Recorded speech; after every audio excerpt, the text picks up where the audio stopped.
Гиластын эң кыйыны тери болуп эсептелет. Тери атканда мынакей маны бир аз бура койсоңуздар үзүлөт. Гилас тери атканда негизинен мына ушул экөө көп иштейт, эки кол менен ушул кечке чейин иштегенде мына экөө оор калат. Негизи эң көп гилас терген адамдар бир күндө кечке чейин 300 килограмм терген адамдар бар. Эгерде гилас ошого ылайык болсо.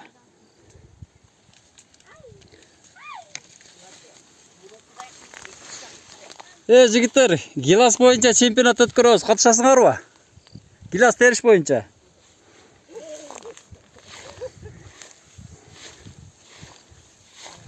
Кыргызстанда гиластын плантациялары көбөйгөн сайын фермерлердин эмгек күчкө болгон талабы көбөйүп атат.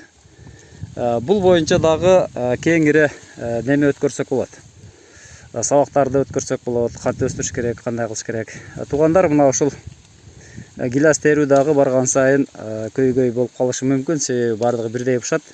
Бирдей бышкан учурда фермерлерге ушунчалык эмгек күчү көп керек болот.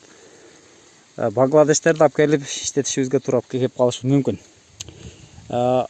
Фермерлер бар, 1 килограмм терим үчүн YouTube'га тарттым жигиттер.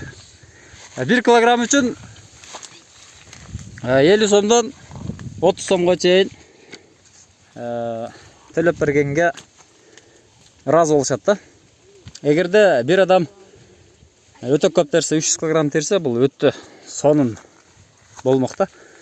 Эгерде бир адам жөнөкөй эле адам 100 килограмм терип берсе, 100 килограмм.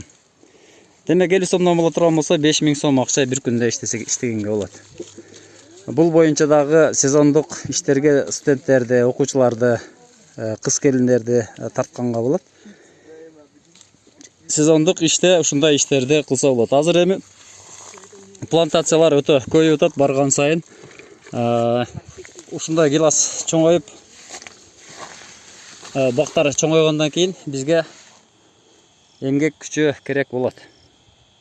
Эгерде гилас терим боюнча чемпионат өткөрсөк, сиздерге дагы суроо, катышат белеңиздер.